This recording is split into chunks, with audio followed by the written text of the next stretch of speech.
All through my academic life, I was first a student, then a teacher, and a researcher and a physician. And with all those different hats, I was still leading and using skills that I learned at Poly. My name is Dan Gibbs. I'm Poly class of '69. I'm a retired neurologist. When I was at Poly, I participated in a lot of things, including music, athletics, particularly soccer, but also track. At Poly, I took music lessons in middle school, played in a rock band in the upper school, Tahunga Next Exit. And that really has lasted throughout my life as a real appreciation of music. And I still play piano.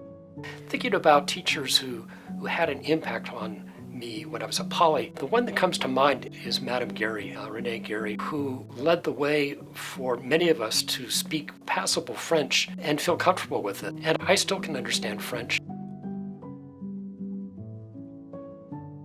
I think I knew I wanted to be a scientist from the very earliest days. My science teachers, really at all levels, inspired me to pursue science in college and as a career. I did an MD PhD program at Emory, planning to be a neuroscientist, and I actually pursued that afterwards in a fellowship and as a faculty member at UC San Diego, studying neuroendocrine reactions in the brain. And then all of a sudden, I made a switch and found that what I really enjoyed was taking care of people with neurological problems. And so I spent the next 20 or so years as a general neurologist in Portland, and then ended my career back teaching at Oregon Health and Sciences University. And I headed the neurology resident training program and taught the next generation of neurologists.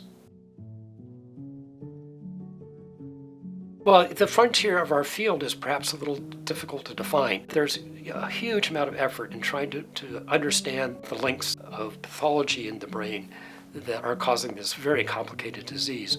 And so the disease is a much more chronic disease. And my feeling is that our successes in treating this disease are going to come in the earliest stages, perhaps even before it's symptomatic with cognitive impairment.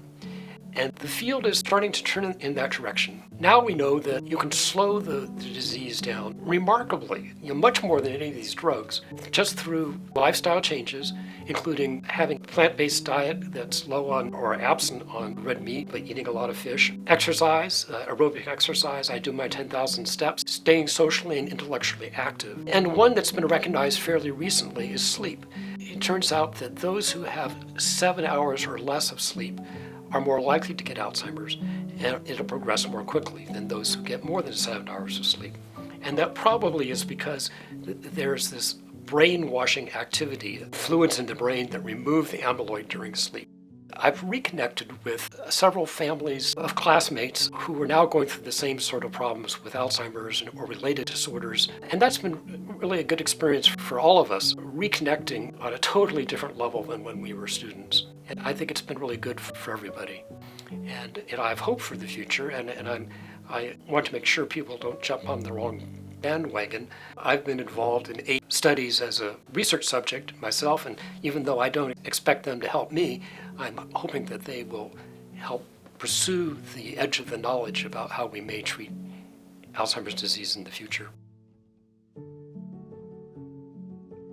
My advice for students would be take advantage of studying something fairly seriously outside your field. So a secondary field to really learn and be semi-expert in, and that will really broaden your hold on the world. For me, it's been very important to stay flexible and to investigate different parts of learning.